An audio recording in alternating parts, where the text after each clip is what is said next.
안녕하세요. 에서의 성경 산책입니다. 너무 오래간만입니다. 오늘부터는 요한복음으로 저희가 함께 하나님의 말씀을 조금 더 배워가고자 합니다. 이번 시간은 요한복음 1장입니다.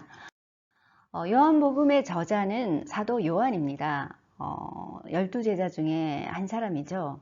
그리고 우리가 최후의 만찬의 그림에 보면 예수님에게 이렇게 품에 안겨 있는 그 인물이 바로 사도 요한입니다. 가장 나이가 제자들 중에서 적었죠. 이 사도 요한은 요한복음뿐만 아니라 요한복음, 요한 1서, 2서, 3서, 그리고 요한계시록을 기록한 저자이죠. 자, 이제 오늘은 요한복음 1장을 살펴볼 텐데, 요한복음 1장은 요한복음의 서론 부분입니다. 이 1장, 즉 서론 부분에서는 예수님이 누구신가에 대한 예수님의 정체성을 굉장히 심도 있게 다루고 있죠. 자, 우선 세 부분으로 한번 살펴보고자 합니다. 첫째 부분은 1장 1절에서 18절의 부분입니다. 이 부분에서 말씀, 또 생명, 빛, 육신 이런 단어들에 좀 관심을 두시기 바랍니다. 먼저 1장 1절을 보시면 태초에 말씀이 계시니라 이 말씀이 하나님과 함께 계셨으니 라고 말을 하고 있습니다. 그리고 태초에 말씀이 계시고 이 말씀이 하나님과 함께 계셨으니 이 말씀이 곧 하나님이시라 라고 정의를 하고 있습니다. 우리가 삼위일체 하나님이란 말을 많이 하죠. 그래서 하나님과 예수님은 한 분이시죠. 본성은 한 분이시고 그 위격이 다르신, 그러니까 성부 하나님, 성자 하나님, 성령 하나님이 하나의 본성을 가지고 있으시고 그 위격이 다른 그런 어떤 삼위일체 하나님을 조금 생각하시면서 요한복음을 읽어 내려가면 좀 도움이 되실 것 같습니다. 자, 3절을 보시면 이 만물, 모든 것, 이 세상의 모든 것이 그분을 통하여 존재하였고 이 말씀을 통하여 존재하였고 그분 없이 존재하게 된 것은 하나도 없다. 이렇게 증언하고 있죠. 우리가 창세기 1장 1절을 보면 태초에 하나님이 천지를 창조하시니라 하나님이 말씀으로 천지를 창조하셨죠. 그래서 예수님의 이 정체성을 태초에 말씀이 예수님이고 그 말씀이 바로 하나님과 함께 계셨고 바로 하나님이다 라고 증언하고 있습니다. 이것은 구약성경 미가서 5장 2절에도 예수님을 예언하는 그런 어떤 구절에 있어서 그의 본질은 오실 예수님의 본질은 상고에 영혼에 있다라고 기록이 되어 있습니다. 자, 이렇게 1절과 3절에서는 예수님은 말씀으로 계셨고 영원에 태초에 그리고 하나님과 함께 계셨고 이 말씀이 곧 하나님이다 라고 증언하고 있죠. 자, 그리고 이제 4절을 보시면 그 안에 그 말씀 안에는 뭐가 있냐면요, 생명이 있었으니 이 생명은 사람들의 빛이라 라고 정언을 합니다. 이 말씀 안에 생명이 있다는 거죠. 그래서 예수님이 우리에게 새로운 생명을 주시는 거죠. 그래서 우리가 거듭나다, 중생했다, 거듭나 born again 이런 말을 하죠. 자, 예수님 안에는 생명이 있었고 이 생명은 사람들의 빛이라 라고 말씀을 합니다. 요한복음에서 이 사도 요한은 빛과 어둠을 굉장히 대조시켜서 많이 사용하고 있습니다. 자, 그러면 어떻게 우리에게 새로운 생명을, 그 말씀 안에 있는 새로운 생명을 주시는가 라는 구절에 대한 설명이 14절에 있죠. 14절에는 말씀이 육신이 되어 우리 가운데 거하심에, 이걸 조금 어려운 말로 하면 성육신이라고 하죠. 말씀이 육신이 되어 우리 가운데 거하셨죠. 왜 육신이 되셨을까? 이 말씀은 곧 하나님과 태초에 함께 계셨고 이 말씀이 곧 하나님이신 분이 왜 육신이 되었을까? 그것은 우리에게 생명을 주시기 위해서 또 우리를 구속하시기 위해서죠. 자, 이거 구속이라는 말을 한번 이 단어를 한번 조금 더 이해를 하시면은 구속이라는 원래 단어가 되사는 거예요. 되사는 거. 다시 사서 다시 사는 것. 그래서 고대 사회에서는 주로 노예가 자신의 자유를 사거나 또 누가 대신해서 그 노예의 자유를 줄 때 사용하는 말이었어요. 그리고 성경에 나오는 첫 번째 구속의 의미를 보여주는 것은 하나님이 자기 백성을 그 이집트의 종살이, 애굽이죠. 애굽의 그 종살이에서 사서 약속의 땅에서 자유롭게 살게 해주시는 그 출애굽 사건을 출애굽 사건에서 그 구속의 의미를 볼 수 있죠. 결국 구속이라는 것은 하나님이 예수님의 죽음을 통해서 죄의 속박 상태에서 예수님이 우리에게 대가를 지불하는 것이 아니라 하나님이 예수님의 죽음을 통해서 대가를 지불하시고 우리에게 자유를 주시는 은혜이죠. 이것을 로마서 3장 24절에는 이렇게 표현을 하고 있습니다. 그리스도 예수 안에 있는 속량으로 말미암아 하나님의 은혜로 값없이 의롭다 하심을 얻은 자 되었느니라. 네, 이렇게 1장 첫 번째 부분은 예수님이 말씀으로 태초에 계셨고 영원에 하나님과 함께 계셨고 그분이 바로 하나님이시고 그 말씀 안에 있는 생명과 그 생명은 우리들에게 비치는 빛인데 우리를 새로운 생명을 주시기 위해서 육신이 되어 우리 안에 거하셔서 구속의 은혜를 베푸시는 것을 요한복음 1장 첫 번째 부분에서는 우리에게 강력하게 메시지를 전달하고 있습니다. 자, 이제 두 번째 부분이죠. 요한복음 19절에서 28절까지의 부분입니다. 이 두 번째 부분은 세례 요한의 증언이죠. 이거는 이제 사도 요한이 아니에요. 요한복음을 쓴 사람은 예수님의 12제자 중에서 가장 나이가 어렸던 사도 요한이라면 이 두 번째 19절에서 28절까지에 나오는 이 요한은 세례 요한이에요. 이 세례 요한이 예수님에 대해서 이렇게 증언을 하고 있어요. 이 세례 요한은 구약 성경 이사야에서 주의 길을 곱게 하려고 광야에 외치는 소리라는 기록이 있어요. 그러니까 예수님의 어떤 오시는 길을 준비하는 자라고 생각을 하시면 되죠. 그래서 이 요한도 자신을 참빛, 그러니까 예수님을 빛이라고 하시잖아요, 우리가. 참빛에 대해서 증거하는 소리라고, 메아리라고 그렇게 자신을 소개를 합니다. 요한은 예수님을 이렇게 두 가지로 이제 소개를 하죠. 첫 번째는 세상 죄를 지고 가는 하나님의 어린 양이다. 29절에 하나님의 어린 양이다 라고 소개를 합니다. 이것은 우리가 구약적인 배경을 조금 알아볼 필요가 있죠. 구약 성경 출애굽기 12장과 또 이사야서에서도 이제 어린 양이라는 표현을 하죠. 그리고 요한계시록에서도 예수님을 어린 양이라고 표현을 합니다. 이 어린 양의 의미는 대속의 희생의 의미예요. 그러니까 속량의 의미이죠.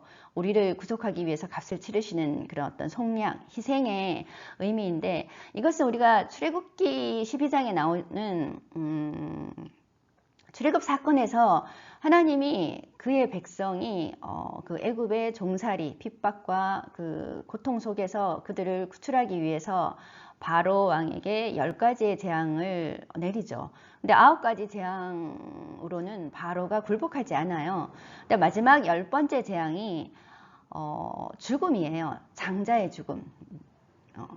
그 죽음의 재앙을 피하기 위해서 하나님께서 그들의 백성에게, 하나님의 백성에게 명령하신 것이 어린 양을 잡아서 그 어린 양의 피를 문설주에 바르라고 하시죠. 그리고 죽음이 지나가는데 그 어린 양의 피를 그 피가 보이면 그 죽음이 건너가는 거예요. 그 재앙이 건너뛰는 거예요. 그래서 그 날이 바로 유월절이고 그 유월절의 의미가 한자로도 건너뛰다이고 영어로도 패스오버예요. 건너뛰다. 죽음이 건너뛰다. 재앙이 건너뛰다. 그래서 그 재앙이 건너뛰는 그 의미가 어린 양의 피를 보고 건너뛰었다는 거죠. 이것이 바로 예수님의 어떤 우리의 구속의 희생을 의미하는 말이죠. 그래서 요한은 29절에 세상 죄를 지고 가는 하나님의 어린 양이다 이 말에 예수님이 우리의 구속의 희생을 단적으로 표현하는 그 말이죠. 우리가 고린도전서에도 사도 바울은 예수님을 유월절의 어린 양이라고 표현을 합니다. 그것이 이제 구약에서 오는 배경이고 궁극적으로 예수님은 우리의 죄의 문제를 제거하기 위해서 속량의 그런 어떤 도구가 되셨던 거죠. 자, 두 번째는 성령으로 세례를 베푸는 이다. 그리고 하나님의 아들이다 라고 세례 요한은 예수님을 증언하죠. 33절을 보시면 이렇게 말을 합니다. 세례 요한이 그분이 누구인지 나도 몰랐다. 하지만 나를 보내 물로 세례를 주게 하신 분 누구죠? 하나님. 세례 요한을 보내서 물로 세례를 주게 하신 분이 하나님이죠. 하나님이 말씀하시기를 성령이 내려와 어떤 사람 위에 머무는 것을 너가 보거든 그가 바로 성령으로 세례를 줄 분이다 라고 말씀을 하셨다는 거죠. 그리고 이것을 세례 요한은 보았죠. 그래서 나는 그분, 이 예수라는 사람, 예수라는 분을 하나님의 아들이라고 증언을 한다. 이렇게 소개를 하고 있습니다. 이것은 우리가 사복음의 마태, 마가, 누가에도 이 장면은 세례 요한을 통해서 나타나는데 이렇게 나타나죠. 우리가 너무 잘 아는 구절이죠.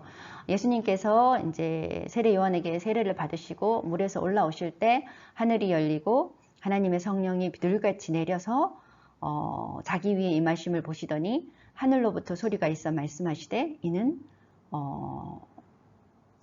나의 아들이요 내가 기뻐하는 자라 라고 하셨죠. 그래서 세례 요한은 이렇게 예수님을 하나님으로부터 받은 것을 증언을 합니다.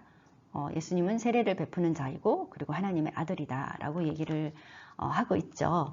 자, 그 다음에 세 번째는 29절에서 마지막 51절까지의 말씀입니다. 5사람이 등장을 합니다. 예수님과 5사람들의 만남이죠. 그 5사람은 베드로, 안드레, 또 한 사람 익명, 이름이 나타나지 않은데 그거는 이제 바로 이 책을 쓴 사도 요한을 가리킨다고 합니다. 그리고 빌립, 나다나엘, 이 5사람과의 대화 속에서 예수님의 정체성이 다시 증언이 되죠.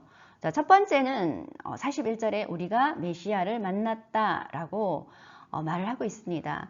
자, 여기서 메시아의 의미 여러분 다 잘 아시지만 다시 한번 우리가 한번 의미를 생각을 해보죠.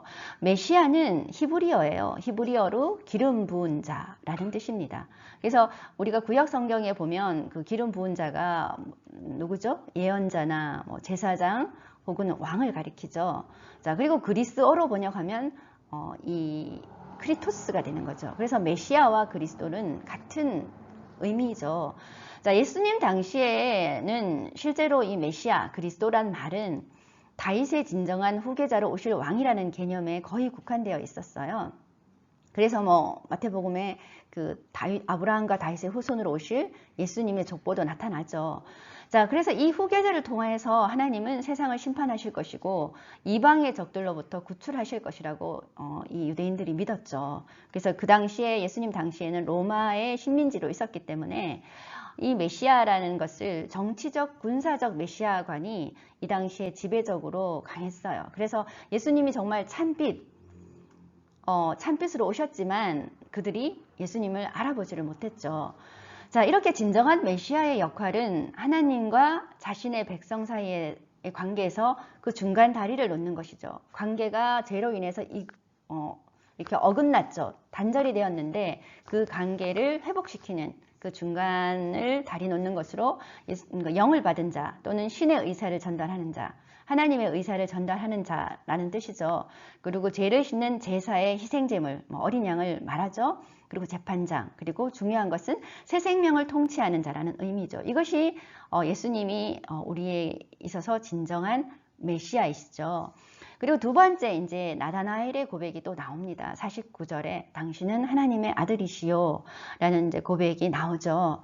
자, 요한복음은 계속해서 요한복음의 저자 요한은 우리에게 메시지를 강력하게 전달합니다. 예수 그리스도를 통해서 하나님을 보라.